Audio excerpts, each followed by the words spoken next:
G'day, whoever's out there. This is just a quick announcement that I want to make about the Eurasian live stream. So I'll just bring that up. I'll just share that for a sec. Okay. So let's just go into that. And look, he's already there. Cool, Mary will be there. So basically, Mary will be on the Eurasian, the Gregorian Easter live stream. So I've updated all the actual date times. Pretty much they were out of whack. Parts of the world had changed their daylight savings earlier. On Sunday, early in the morning, 3 o'clock Australian Eastern Standard Time, we go back an hour, which changes all these hours. So I've just gone right through every single hour and adjusted them for the daylight savings shift and the different time zones for the different other areas. So they've been reconfigured. So basically check pretty much on both live streams, this and the other one, and actually just check to see that the time is correct and all that in this regard. So this is just to announce that Mary Ruddick will be on, and you guys will be able to ask her questions in regards to the stuff she saw in Africa, things that I didn't think of. So put on your thinking caps, come up with some creative thoughts. Now, when this announcement finishes, you'll be able to actually add comments. So basically, I'm going to actually add like a pinned comment, which will basically, that pinned comment will basically be questions to Mary. So any other stuff garbage in there, I'm going to delete it. I'm going to get really a bit more angry with people if they put garbage in there. So, so basically just questions for Mary. That's all there is there, because I'm going to use that to basically ask questions from that comment. So that'll be in this short live stream that I'm just doing now. So this short live stream, making the announcement, will basically be where you will actually add your questions. So if you're basically in a time zone that you'll be asleep, add your question, I will ask it. So, g'day Harut, good to see you, mate. Oh, yeah, you should say Dirty Harry. G'day Alex, good to see you, mate. So yeah, so basically there's just an announcement just so people are well aware, and I've been saying put your thinking caps on, think about questions to ask. These are rare opportunities to ask somebody who's working in the field, is close to a lot of native populations that both pastoral and semi-agriculturalists and hunters and gatherers. So it's an opportunity to actually ask a number of different questions. G'day, Dave. A number of different questions that I may have not thought about in my previous interview, which was about an hour, so it wasn't as long. So this is the Eurasian live stream that basically is coming up this Easter Sunday for the Gregorian Gregorian calendar. So that's for everyone in that part of the world, which is basically those who are of Catholic or part of any Protestant sect. So I'm using this announcement to basically provide an avenue for people to add questions. So if you're not going to be there for whatever reason, I mean, you could have a family reason not to be there. There could be all sorts of reasons. This is an opportunity for people on the announcement. This one that I'm doing right now is where you'll actually add your questions, not to the Eurasian, but this one. So I'm going to pin right after this finishes. I'm going to pin, questions to Mary Ruddick, and people will just add questions. So if you want to add other comments for whatever reason, take the mickey out of me in terms of my Roy glasses or whatever, separate. It's not there. I'll be annoyed if I see any things under the pinned comment that I make. That pinned comment is specifically for Mary, so don't abuse because sometimes I can get angry, So basically, here's an opportunity for you guys to ask questions that I didn't think of, and that's pretty much the reason for it.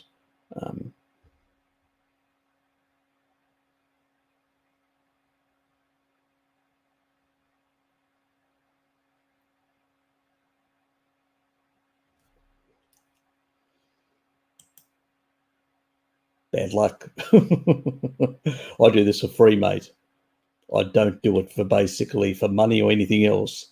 So if you don't want to listen, that's fine. Your prerogative. So basically,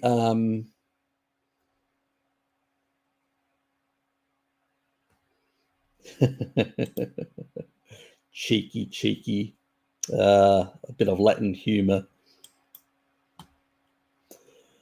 So yes, I don't think those animals really have much sugar in them, eating green grass out in the wild. Yes, just anything that is the standard gluconeogenics amount, which is very minimal. So pretty much that's the purpose of this.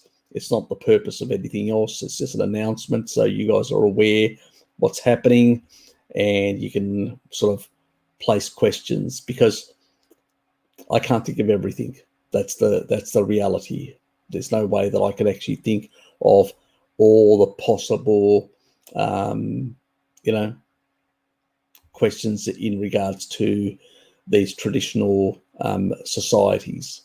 It's an opportunity for you guys, things that you've always thought about, or questions or other arguments that people put up or throw at you, or like vegans, or even other people, either people that are out there trying to have this, like, I'm going to debunk paleo diet or this or that or whatever, that are putting certain notions forward. It's an opportunity for you guys to ask Mary. She's a field researcher. She goes into Africa and a number of other parts of the world and does nutritional research. So she's on the ground, so to speak. She sees these populations, she moves amongst them, and observes, and as a person very much when it comes to detail, she's very much like me. She gets, really, she digs. She doesn't basically just look at the surface like many people. I'm just going to record that. She really wants to know. I'm very much like that. You got to dig a bit deeper and ask certain questions to get and interact with these people and stay around for quite some time. Something that other researchers don't do, because they just go, oh, I'm going to go there. I'm going to, because they've got pre-existing biases, and so they go there just to basically find elements that reinforce their own biases and go back and report half-truths, and that's how they operate. Mary doesn't operate like that. She wants to be part of those people. She, interacts with the women, the kids, all these different members, people that have sort of both have left and gone to one of the major cities or whatever, come back and have an appreciation of both worlds and stuff like that. So there's a lot of, nuanced information, things that others don't even get involved, because their focus is very narrow, where she basically has a wider focus and is looking at picking up all sorts of little bits of information around the place. And so she's a very valuable source. And it's an opportunity for you guys to ask her a lot of pertinent questions in regards to these tribal societies and traditional societies, and try and get some information from her. Think about the things that you've always wanted to ask, and also some of the arguments you've heard by other people, and think of what you can ask in regards to that. So it's an opportunity for you, for every one of you, to basically ask the questions that haven't been asked. So put on your thinking cap, consider what you could ask, and I'm going to ask. I've got my own list of questions. So if other people, if I end up having similar questions, I'll just remove them from my list, and I'll use your questions, maybe modified slightly, but in that regard. But primarily, my purpose is to use it as an opportunity to go to ask things that other people are not asking. Most people, a lot of the YouTubers out there, they're only focused on, let's just talk about these natives. That doesn't interest me. In that sort of thinking, I'm trying to get wisdom, trying to get native wisdom, traditional, what populations did, how they live, what issues, and all sorts of little nuanced things to demystify food practices. I mean, we learned something about the Maasai. They do not mix dairy with meat. They eat it separately in separate days. Very interesting, something that we weren't aware of. They do consume more milk than other populations around the world, and those populations are sort of combining, but they may be combining certain types of foods, but they're also doing a lot of more maybe physically active work like agriculture and stuff like that. So pastoralists or whatever that are basically in Europe and Eurasia did a number of other things. So there's always little bits of differences, and it's teasing out that information, because nobody else is going to provide us with on the ground information. So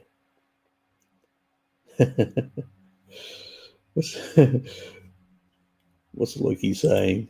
If I weren't for the Home Office, I'd be able to be here now. Well, such is life, Lukey. So yeah, drop me a line if you want to basically come on the standard live stream early in the day. So if you're interested, just let me know now in the comments, and I'll send you a link if you want to come on the standard live stream in the morning. Yeah, so basically in my morning, I mean. So basically, yeah, it's an opportunity for you guys to basically, get out there and ask those questions. So that's basically it. That's really what's Emma asking. Does not mixing meat and present them with an advantage? Look, we know that they're actually doing something like that. We know that there have been European populations and Asiatic populations that have mixed the two without really any deleterious reasons or issues, like when we're looking at populations like the Mongols, Tartars, and many others. So, yeah, it's hard to say. Maybe there's something in it. Maybe there's not. Maybe if you're quite physically active, it's not an issue. There's a lot of nuanced things. What is your turnover in terms of your glycogen stores? It's not between what sort of time frame. There's always these little differences and peculiar differences between different groups of populations. So it's always that's probably a question you could ask Sam, to try and tease out what sort of, when they're drinking milk, what sort of time frame do they basically do it? Every 2 hours, every hour? These sort of things, that can have an implication, because there are a certain pool of glycogen that needs to be, cleared out or used by physical activity. So there's always cultural practices that can influence things. It's like, Chinese or other populations that ate certain foods, and now those same foods are causing them problems. Now they're more sedentary, living in cities, and they're eating larger amounts of them.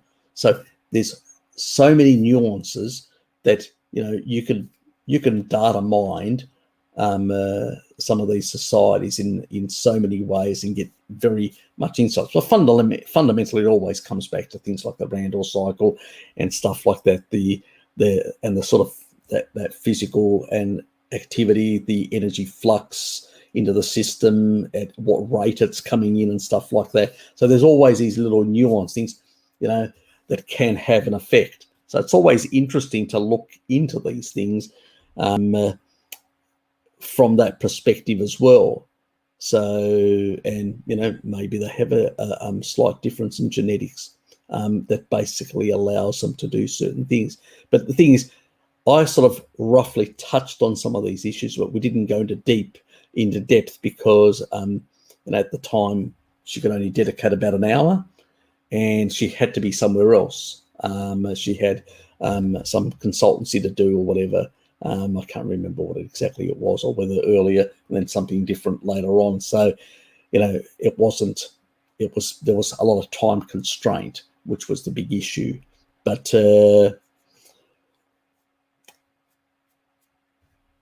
yeah, so basically, there's a lot of things that that I would have loved to ask, but I didn't get into them deep enough. And I suspect even you guys probably were thinking, oh, Harry could have asked this or could have asked that. Well, here's your opportunity, what Harry could have asked.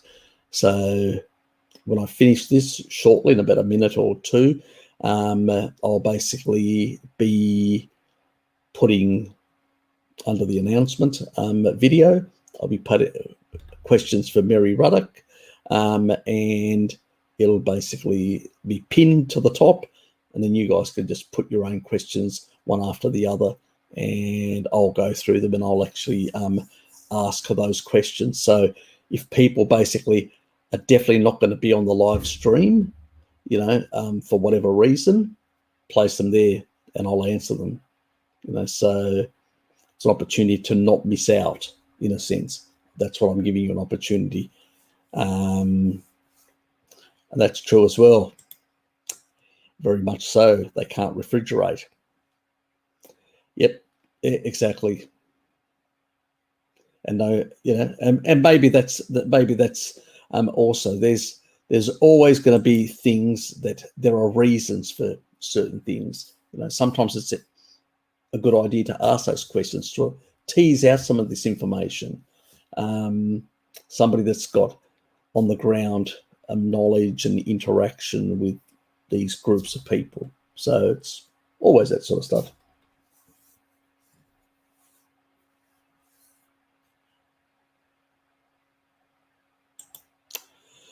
Yes, Lukey. Yes, I know you're trying harder and harder to move more to carnivory, and that's a good thing. I mean, your vitamin D status, your more carnivorous diet has actually resolved a lot of your health problems. So you're on the right path. I mean, just stick to it, mate.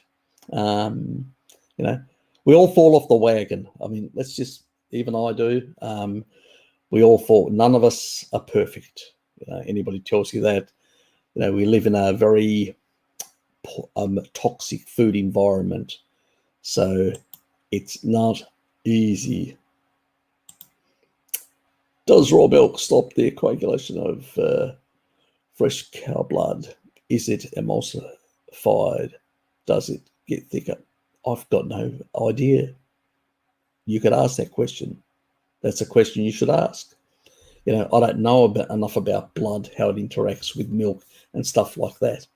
So I do know that basically if you leave it for too long, you don't drink it quick enough, that it can slightly coagulate So they drink it pretty fast. Once they get the blood, they don't let it sit there, and you can get big clumpy pieces. So I think she did mention that, but exactly why, look, blood will coagulate. It's a normal thing that it will do under certain conditions. While in the bloodstream, you've got basically nitric oxide that basically is being released. You've got this vasodilation. You've basically got this pericellular matrix, which actually is providing a negative charge. And so it's keeping things from sort of sticking together outside the animal. Obviously, these mechanisms of the endothelial cells are not there, are not present. So obviously, that's probably the reason why, if I'm thinking mechanistically, what's happening. But does it accelerate more with the milk, or does the milk retard it? I never asked that question, so it'd be interesting to find out exactly how that has an effect. Alex thinks that milk doesn't have any effect on stopping it. Probably not. He's probably right about that. I think it's just basically that it's no longer, those mechanisms of the endothelial cells are not interacting with the blood in order to prevent those things from those clotting factors, and stuff like that. The anti-clotting factors and stuff like that. So, I suspect that's the case. But I mean, no question is a dumb question, guys. If there is something on your mind, you want to tease something out, ask those questions. It's an opportunity to get into some of the nitty-gritty of these peoples and how they live. You can find out certain things and then potentially incorporate some of those elements into your own life, if you think they could be a benefit for you. So, think in those terms as well. Don't just think, I just want general information. Think maybe, questions that you may be interested for your own self as well. And potentially other people may have similar thoughts or think about it and say, yeah, I'd like to know that as well. So yes, that's pretty much it, guys. I think I've covered the reason for doing that. So anyway, I'm gonna literally shove off and head to bed. It's about 10 minutes past 12 midnight, and I did my beauty sleep. Not really, but anyway, you know what I mean. Little Harry needs to get himself into bed and get his beauty sleep. So I will leave you, beautiful people. Thank you for turning up. This wasn't a Q&A, but just a general announcement video. So that's why I didn't put many things on there. It was just some certain comments that caught my eye. So that was basically it. But thanks for those who turned up. Thanks, Dave. Good night to you as well, mate. Or have a good day, because it'll be a hell of a lot earlier where you are. And I fixed the times now. So I went through all the times and worked out what my time was like now and the time in these different time zones. And then basically I made an adjustment by 1 hour, because on the Sunday morning, we go like 3 o'clock a.m. We will go 1 hour back in Tasmania. So I adjusted all the time. So I think I've got them all right. Hope I do. Cross your fingers. So basically check your time so you can work out exactly when these streams will be on because of the daylight savings. I know the previous week, some places in the world went forward 1 hour on the 28th. Some places went on the 21st, so it's all over the place. Anyway, good night. I'm out of here. See yous.